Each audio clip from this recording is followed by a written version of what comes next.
Le procès des financements libyens porte sur un pacte corruptif qu'auraient conclu Mouammar Kadhafi et Nicolas Sarkozy en 2005 en marge de l'élection présidentielle de 2007, alors que Nicolas Sarkozy était encore ministre de l'Intérieur. Ce soutien du clan Kadhafi visait à soutenir, à financer la campagne électorale de Nicolas Sarkozy en échange de diverses contreparties économiques, diplomatiques et juridiques. Transparency International s'est constitué partie civile dans ce procès pour 3 raisons. La première, c'est qu'il s'agit d'un procès d'une ampleur inédite, tant du fait du statut des prévenus que des infractions visées ou encore des pays impliqués ou du fait des conséquences pour les victimes. Pour toutes ces raisons, l'ensemble des acteurs de la lutte anticorruption doivent être impliqués.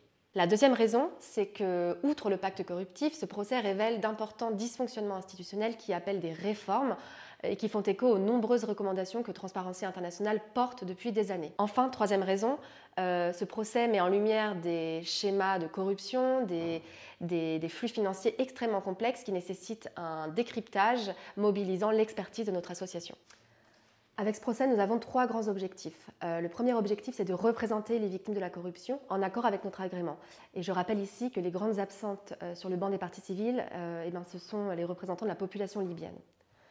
Deuxième objectif, c'est de mettre en lumière, outre les éléments du pacte corruptif, mettre en lumière tous les dysfonctionnements institutionnels qui y existent et qui ont permis à ces pratiques de prospérer, afin qu'on puisse également porter nos recommandations, celles que nous portons depuis des années dans le cadre de notre plaidoyer pour une transparence de la vie politique ou pour lutter contre les flux financiers illicites. C'est plus un objectif à dimension pédagogique afin d'expliquer aux citoyens, au grand public, les contours, les enjeux de cette affaire extrêmement complexe, aux dimensions tentaculaires, afin de permettre une compréhension plus aisée par tous.